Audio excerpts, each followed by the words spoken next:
relative de la Tunisie.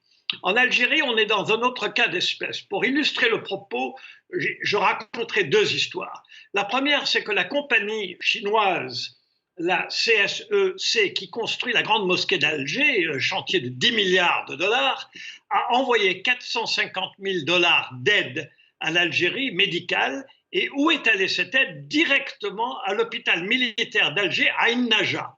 Donc ces messieurs, en haut lieu, s'occupent de leur santé et se fichent du reste.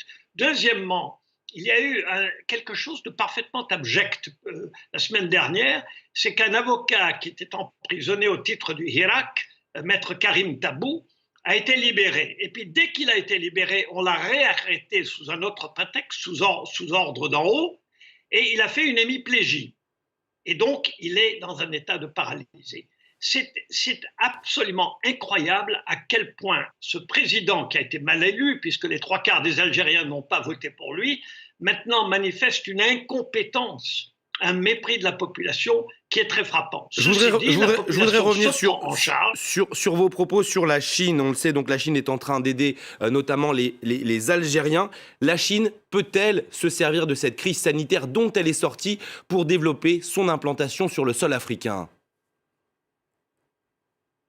La Chine est déjà très présente en Algérie, a des contrats très importants et était très liée à Saïd Bouteflika. Mais ce qui est frappant, c'est que ce n'est pas l'aide de la Chine aux Algériens, c'est l'aide d'une compagnie chinoise qui a gagné énormément d'argent en Algérie, à l'hôpital militaire d'Alger qui est réservé aux officiers supérieurs.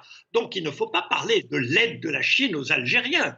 C'est insulter le peuple algérien. L'aide des Chinois aussi fait partie de leur propagande.